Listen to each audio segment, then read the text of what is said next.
shalom bino ba ibomesana kolanda biso na Mukulu TV lelo toye kosilisa masolo oyo tobandaki kobeta na un homme de Dieu bien le pasteur Paul de Dieu donc bien pe na moni bomda komesana na ye po aloba tellement bien tokosilisa maman na likambo na biso sur la démission de l'église. On a eu à parler dans la première partie nango que l'église est démissionnaire parce que baza pour respecter trois éléments au pasteur Asitaki, l'école, l'hôpital et le restaurant. Lelo ya oye exception na mozindo nango. Pona nini kaka. Hein? Pona nini kaka. Vraiment merci beaucoup à vous.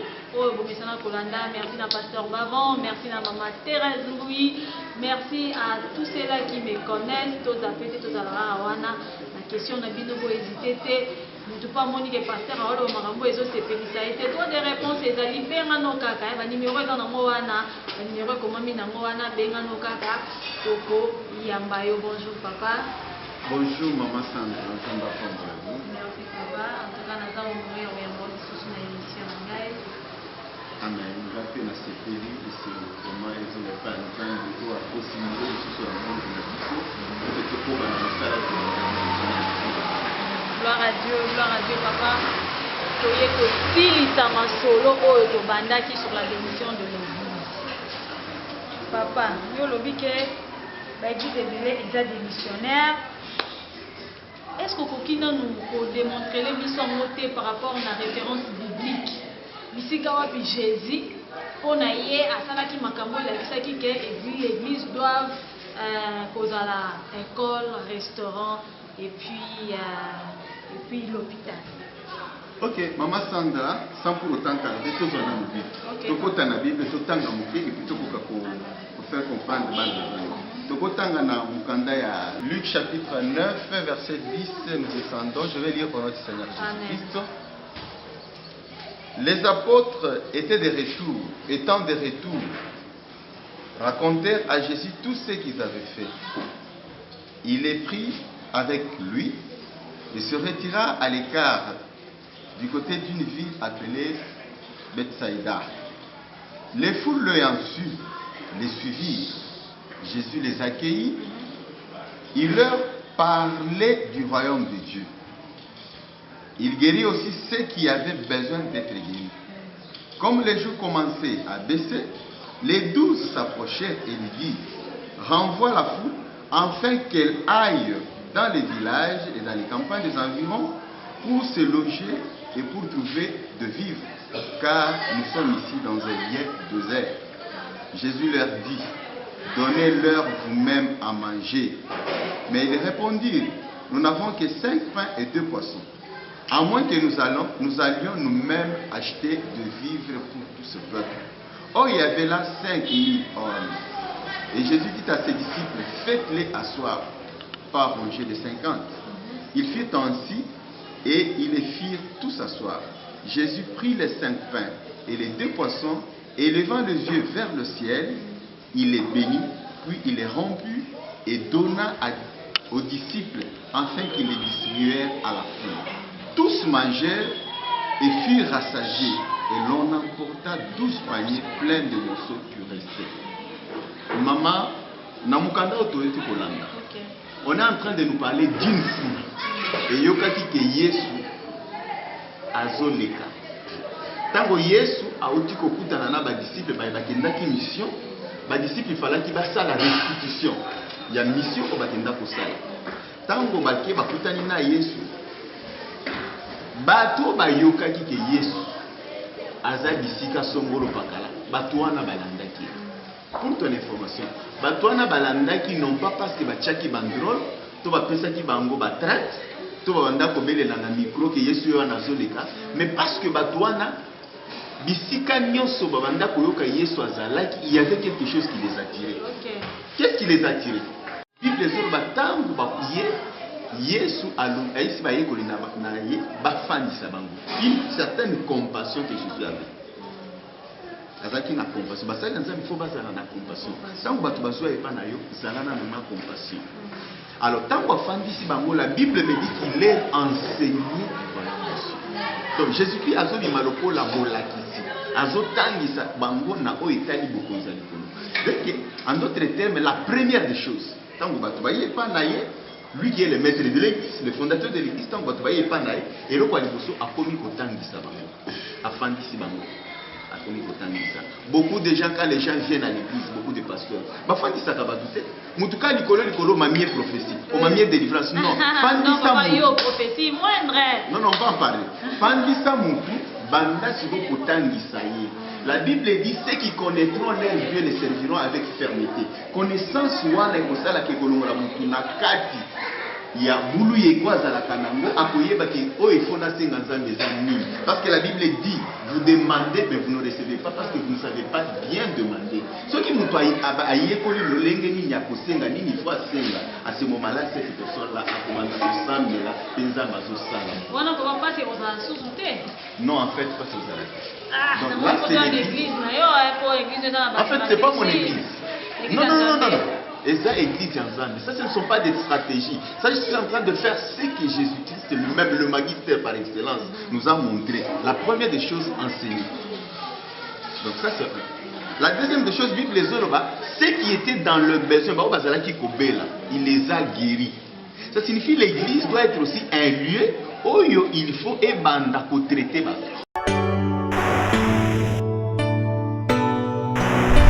Or, les liens par excellence, et ça, hôpital. Donc, l'église doit devenir aussi un hôpital. Il y a deux dimensions.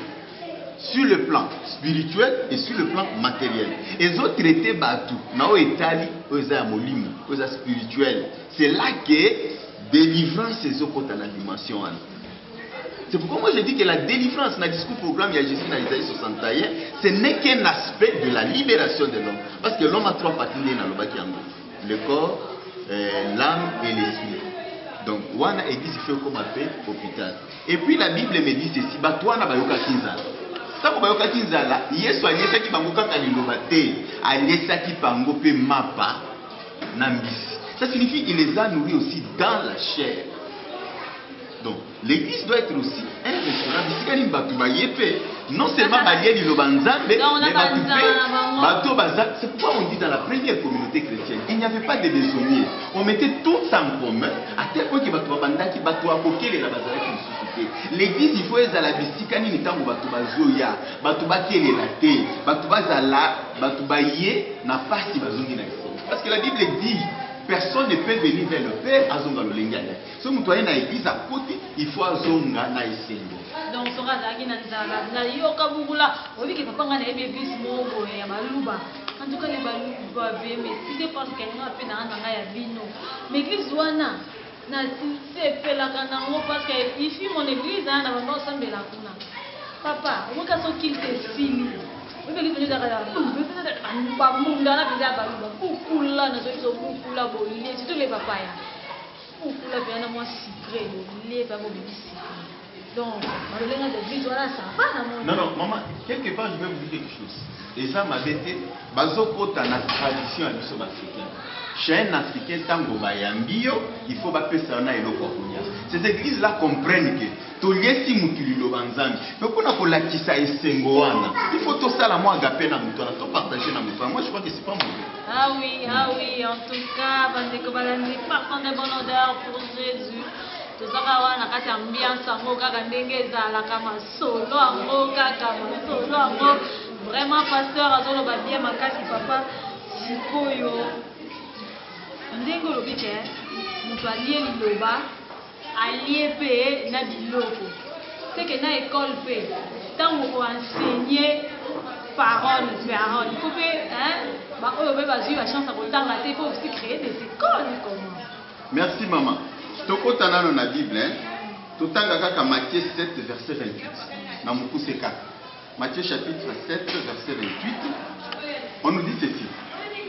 Après que Jésus eut achevé ses discours, la foule fut frappée de sa doctrine. Mais la version frappée de son enseignement. Jésus-Christ apparaissait, il n'apparaissait même pas, il était un enseignant. Et c'est ce qui attirait même les gens qui venaient Panaï. Batouba banda koya Panaï, bazala qui attiré par la façon de parler, la façon d'enseigner. Donc vous comprenez par là que Jésus-Christ est yemoko asalaki église et komaki otozo benga école. Bato basala moi philosophie mouké, on lui dit même que Jésus-Christ lelo baba na philosophie ba comparaka na Socrate. Socrate n'avait jamais étudié, mais Socrate donnait des enseignements. Il était un péripatéticien. Abanda kotambola zo pesa ba enseignement na. Mais même aussi avec Jésus-Christ. Jésus-Christ était en train de passer à enseignement. À un moment donné, à une figure de style. À une histoire. Après sur les sons. C'était vraiment un bon pédagogue, un bon enseignant. Mais aujourd'hui, malheureusement, oh, vous savez que tout enseignement, toute formation est des formations. Ça signifie azoya na mutuna et ça na biloko wa mabe. Yo siko kotisa biloko wa malamu e ko oh, on a kotisa biloko wa malamu. Pourquoi? Parce que moi Jésus-Christ, la Bible nous dit ceci. Au commencement était le verbe, la parole. Et cette parole là c'est Jésus-Christ. Actuellement papa, ozolo ba yango te tozo mona. Mateya o ezote ya malelo. Bona yebite mateya ngoso ki maman, c'est ça même la dérive. La dérive, il y a l'église. On gagne l'église est de missionnaires. Pourquoi? Parce que l'église est là quand il y a liboso quand la foule a suivi Jésus-Christ. Et là quand il y a liboso Jésus-Christ, abanda qui n'a miracle, abanda qui n'a non enseignement. Tu y a dit que l'enseignement est un moboko de base. Mais s'il y a déjà la base, la fondation, ce qui est Zali, toi comme la chrétien a béré, tant que il va commencer à vérifier dans la est-ce que vous avez engagé à solo. Aujourd'hui, nous avons des églises où les moutons de panurge, les wiwistes, Moutou a commis la pasteur naïe, a commis fanatique à pasteur naïe, même quand le pasteur n'est pas dans la parole de Dieu. Pasteur Mobimbazo fan dit ça, parce qu'on a rebêté la maman solo, to makamboa sala, to assemblée qui pone à Moutou. Non, qu'est-ce qui t'arrive? Ça dit ma quoi? Écoutez un peu, là, ma concept d'ailleurs, ma concept, on a Kidadi, il y a qui bishop, ça ce sont des complexes. Vous savez quoi? Nous ne sommes que des commissionnaires. Bateau tous années qui battent à Jésus-Christ. Tout ça, on a bateau qui la kabatou banda. Donc nous ne sommes que de cheval. Oyo ezozoa. Motuya oyo a importance du moment où ezo porte. Nous ne sommes que des vases. Bambeki oyo soit biloko na kati na ye. Donc nous ne sommes que des serviteurs inutiles. Mais aujourd'hui nous sommes devenus des patrons. Tellement que pasteur rebelle, bazo sala batira à part na kati ya libobanzana. Yoka bazo sala batira à part na kati ya libobanzana. Oboyoka ke bayamba basali ensemble avec double honneur. Double honneur wana nazo yebisa au pasteur akoti batu nyonso ba telemi ba che ba tapi rouge et comment na nango. Donc non, s'il vous plaît. Non, moi je sais que celui qui est avec moi est plus fort que Nabango. Vous savez quoi? Non, non, bon. S'ils ont des forces obscures, j'ai celui qui s'appelle le roi des rois. Et parce que moi je suis son ambassadeur, j'ai un pouvoir plénipotentiel. Na droit aussi un pouvoir délégué. Dengue naza boy naza ambassadeur, naza ambassadeur. Tu naza juriste. Non, en fait, basali nzambe, tokokutana na batu nyonso. Moi je n'aime pas des pasteurs ignorants. Bien sûr, tozawa na nzamba kopesa yo révélation. La Bible nous dit ceci, à la fois il faut ajouter la connaissance.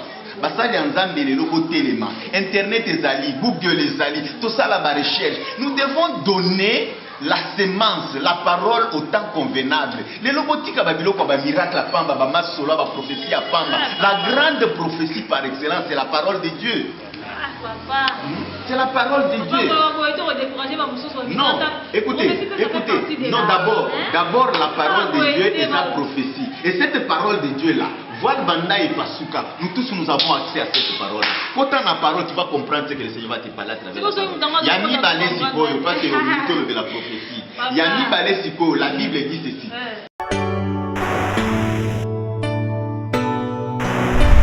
Confiez-vous à l'Éternel.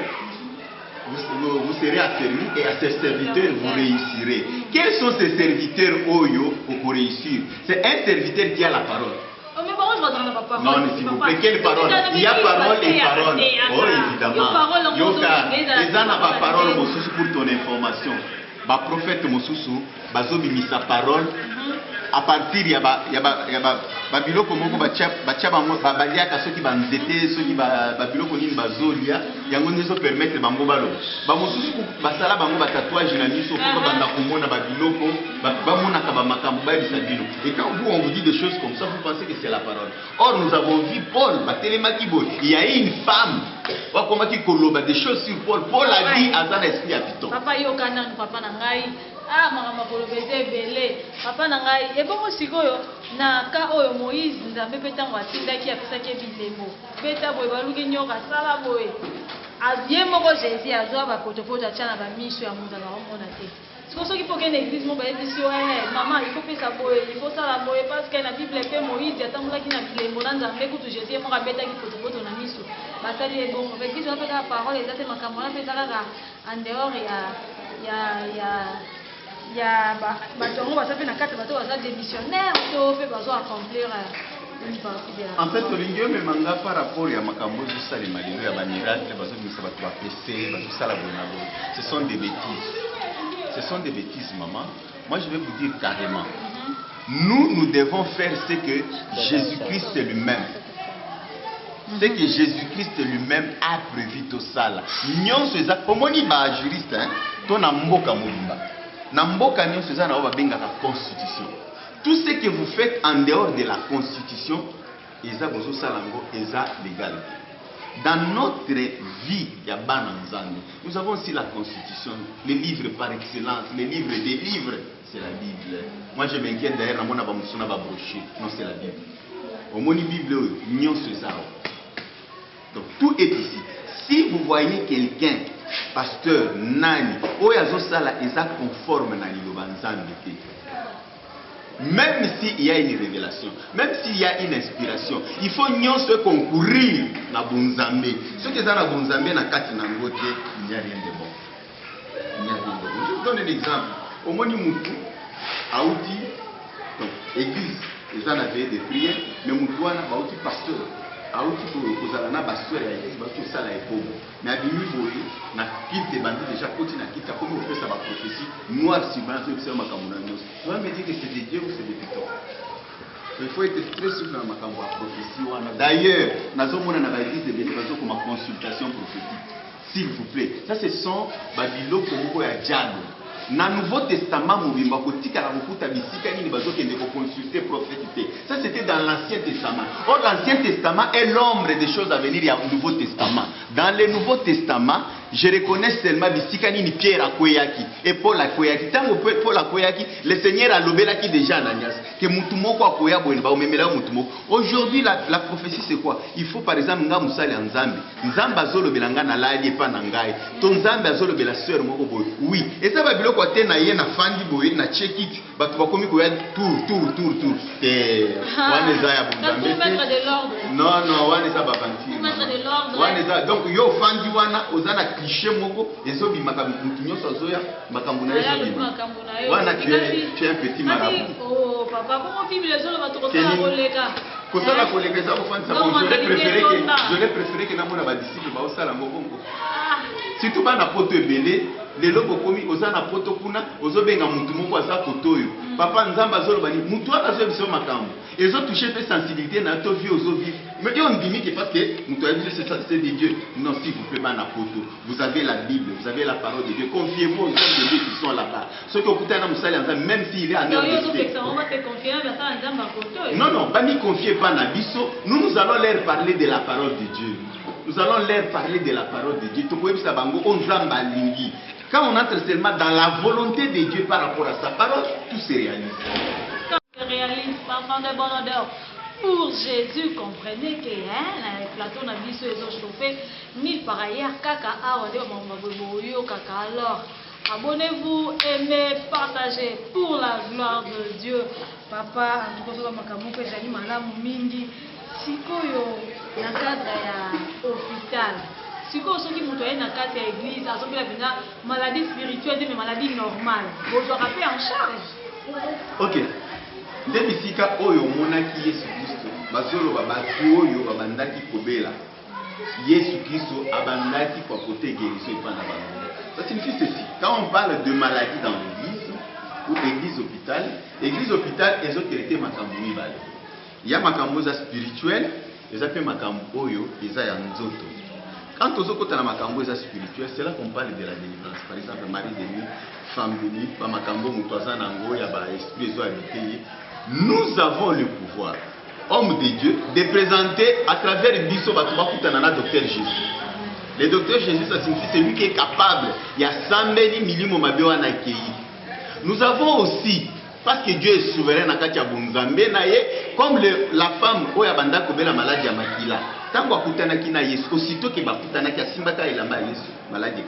nous aussi nous sommes à même. Nous sommes na sida ici, nous sommes na likamu ici. Mais pour ça, les maladies physiques, oui. Pour ça, c'est ce que Paul dit, je ne suis pas venu vers vous avec des paroles persuasives, mais avec la démonstration de la force du Saint-Esprit. Il faudra que le Saint-Esprit soit la katinayo pour que vous soyez capable à pour ça. Parce que la Bible dit la main de l'Éternel n'est pas sur vous. Le beau kwanzan besoin de kanakati na biso pe na nzela na biso pour estimba mutu. Mais ni ne pekisa ka le beau kwanzan wana. S'il n'y a pas une bonne relation avec Dieu. Il faudra que l'homme de Dieu puisse être en connivence avec Dieu. Il faudra que le malade qui est venu là, ba pesa il loba efanda na kati ya motema na ye. Ce qui loba wana efandi na kati ya motema na ye. Écoutez na kondima mutu produit miracle guérison. Et produit miracle guérison. Ah, pas faire de dire oh loba tellement malamu mingi. En tout cas, habituez-vous à le voir chaque fois, dans mon TV, pour que dans mon modèle robinisa. On a donc signalé que tout qui est malé, malembe kochité, pendant qu'on est la souka. Papa, s'il faudrait donner conseil à ma collaborateur, na évité au bien à bango banani, ma collaborateur, bon, des personnes, des collègues. Par rapport à ce souci, des missionnaires. En quelques mots, en résumé, ok, merci. Nous allons profiter de l'occasion pour nous dire que Moussala Otozo Sala Dieu lui-même, dans déjà il y a prophète Isaïe, chapitre 61, a fait sa discours programme où Yesu Yemoko pour attester. L'Esprit du Seigneur m'a oint. Là, on donne les discours programme. Quand on a un discours programme, mais le grand problème, c'est quoi? Le retour à la parole. Retour à la parole, slogan. Le retour à la parole est comme ma réalité. Ça signifie quoi? Mosali Nzambe nyonso asala conformément à l'Ilobanzan. To comme ça ba église ba boutique té. To comme ça ba église bisika nini ezo comme ba boîte moko ya bana tinda té ou bien to koto appauvrir ba toute église est comme opium té. La Bible dit vous connaîtrez la vérité et la vérité vous affranchira. Église est comme bisika oyo batu baye bazalaki na molili baye bakomi boye bazui pole. Donc la vérité koti na kati na bango lumière koti makambo efongwami. Bana Nzambe belé au lieu bazala franchi na liloba mais bazoya kokutana na liloba moko ezokanga bango bazokoma ba esclave. Mais si les hommes de Dieu se mettent réellement à faire ce que la parole de Dieu dit, totika ba stratégie na ba église, ba séminaire toujours organisé, ba campagne, ba croisade, ezala na objectif primordial amener les enfants de Dieu à l'enlèvement. Pénitence. Donc bana Nzambe faut baye ba iloko wana.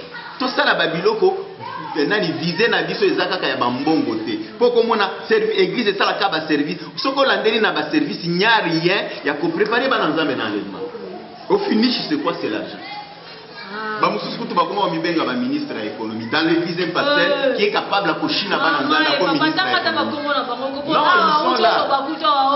Retour à la parole est comme un slogan. Ministre de l'économie. Donc c'est quelqu'un qui est capable à kochina bana Nzambe. Ba mususu ba ke kokota na ba kisi pote azala capable lokola ba mission ba salaka azoyemba zo bwaka yo. C'est